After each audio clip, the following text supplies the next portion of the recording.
Hello everyone.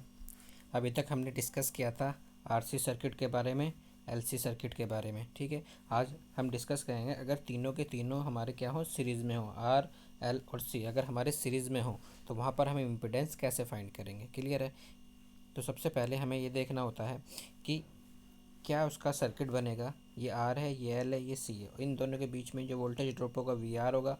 इनके भी यहाँ इंडक्टर में क्या होगा, वी एल होगा। और वी सी क्या होगा, कैपेसिटर में जो वोल्टेज ड्रॉप होगा।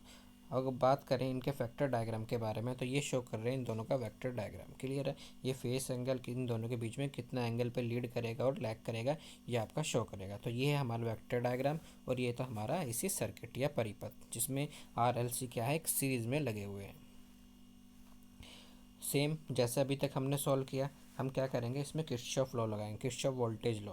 किरचॉफ वोल्टेज लॉ के अकॉर्डिंग क्या होगा, जो हमारी टोटल वोल्टेज हो किसके बराबर, V R square plus V L minus V C का होल स्क्वायर के बराबर। ठीक है।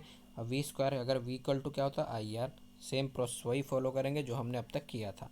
अब हम क्या करेंगे, आई स्क्वायर से हमने डिवाइड कर दिया दोनों साइड, लेफ्ट हैंड साइड भी और राइट हैंड साइड भी हम आई स्क्वायर से डिवाइड करेंगे। ठीक है। तो वी अपॉन आई क्या होता है, हमारा जेड। क्लियर है ये तो। और यहाँ पर जब आप आई स्क्वायर से डिवाइड करेंगे तो ये आई स्क्वायर कैंसिल हो गया। सेम यहाँ पर भी आई स्क्वायर कैंसिल हो जाएगा। क्लियर है। तो हमारे पास इक्वेशन बनेगी V upon I R square plus XL minus XC का होल स्क्वायर। ठीक है। तो वी अपॉन आई हमारा क्या हो गया, जेड। तो जेड की वैल्यू क्या होगी, R X square plus XL minus XC का होल स्क्वायर। अब दोनों तरफ क्या करेंगे, इसके यहाँ से स्क्वायर हटाएंगे तो यहाँ पर क्या हो गया, अंडर रूट आ गया। तो जेड की वैल्यू हमारी क्या हो गई, square root of R square plus XL minus XC का होल स्क्वायर। क्लियर है। दोबारा देखिए, किरचॉफ लॉ यूज़ किया। किरचॉफ लॉ यूज़ करने के बाद हमने क्या देखा कि हमारे वोल्टेज क्या हो गई, I square plus XL minus XC square. I square से डिवाइड किया तो हमारे पास इक्वेशन आ गई। जेड की वैल्यू हमारी क्या हो गई, under root of R square plus XL minus XC का होल स्क्वायर। ठीक है। यहाँ से हमारा कॉस फाई की वैल्यू क्या आ गई, आर बाई जेड। क्लियर है। सभी में ये सेम आ रही है, कॉस फाई की वैल्यू होगी आर बाई जेड। अब इसी पे बेस अगर हम न्यूमेरिकल देखें तो एक आरएलसी सर्किट है जो रेजिस्टेंस किसमें है, 10 ओम है, और इंडक्टेंस 0.5 हेनरी है, और एक कैपेसिटेंस क्या है, 2.5 माइक्रो फैराड है। क्लियर है। और वोल्टेज है 230 वोल्ट। तो क्या क्या चीज़ हमें गिवन है, रेजिस्टेंस है, इंडक्टेंस है, ठीक है, इंडक्टर, उसके बाद कैपेसिटेंस है, और वोल्टेज है 230 और फ्रीक्वेंसी 50 हर्ट्ज। क्लियर है।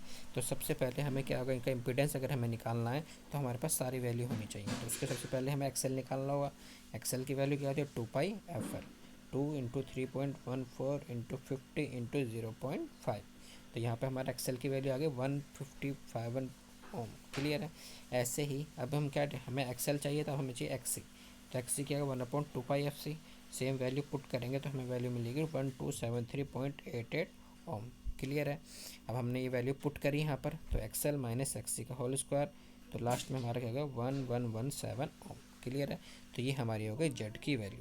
अब हमें इसमें निकालना है इलेक्ट्रिक करंट कितनी होगी, तो आई इक्वल टू क्या होता है, वी अपॉन जेड, और वो क्या होगा 230/117, 0.206 एम्पियर। क्लियर है। तो यहाँ तक हमारा क्या होगा, ये न्यूमेरिकल हो गया। समझ में आया। तो ये सारी की सारी चीज़ें हमें, हमारा क्या होगा, यहाँ से हमारा न्यूमेरिकल आने के बहुत चांसेस होते हैं। तो हमें ये जितने भी मैंने आपको बताए हैं सीरीज सर्किट, ये बहुत इंपॉर्टेंट है न्यूमेरिकल के पर्सपेक्टिव से। तो अगेन रेजिस्टेंस की वैल्यू 10 ओम, इंडक्टेंस की वैल्यू 10 ओम, ठीक है, कैपेसिटेंस की वैल्यू 2.5, वोल्टेज 230 और फ्रीक्वेंसी 50 हर्ट्ज। तो एक्सएल क्या होगा 2 पाई एफ एल, एक्सी क्या होगा 2 पाई एफ सी। क्लियर है। तो यहाँ से हमारे इम्पिडेंस की वैल्यू आ गई 1117 ओम, और आई की वैल्यू क्या आ गई 0.206 एम्पियर। क्लियर है। तो ये सब तो हमने अभी इसको कंक्लूड करेंगे कैसे कैसे हमने ये किया। सबसे पहले हमने क्या किया, उसका सीरीज सर्किट हो गया, वेक्टर डायग्राम हो गया।